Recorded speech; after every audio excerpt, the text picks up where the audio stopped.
எகிப்தியருடைய முதல் சுபாவம் ஒருத்தனை விலைக்கு வாங்குறது, ஒருத்தனை பாக்கெட் பண்றதுதான் அவனுடைய வேலை. காசு கொடுத்தோ பல்ல காட்டியோ சிரிச்சியோ பின்னாலேயே போயோ அது அப்படியோ நயவசனிப்பா பேசியோ அப்படி இப்படி அக்கா அண்ணன் மச்சான் மாமா அங்கிள் ஆன்டி என்னத்தையாவது ஒண்ணு சொல்லி எதுக்கு மயங்குறானோ அதை கொடுத்து க்ளோஸ் பண்ணி ஆளை இழுத்துறதுதான் விலைக்கு வாங்குற ஆவிதான் இது எகிப்தியருடைய ஆவி. எப்படி ஆயினும் விலைக்கு வாங்கிடணும், அதுக்கு என்னன்னாலும் செய்வாங்க. நமக்குள்ள அப்படிப்பட்ட ஆவிகளுக்கு நம்ம இடம் கொடுக்க கூடாது, யாரையும் விலைக்கு வாங்குற அந்த தன்மை இருக்க கூடாது.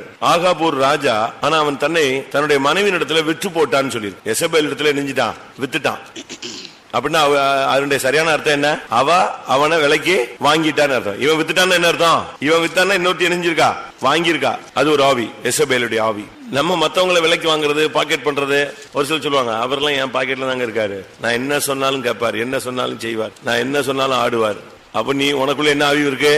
எகிப்திய ஆவி இருக்கு.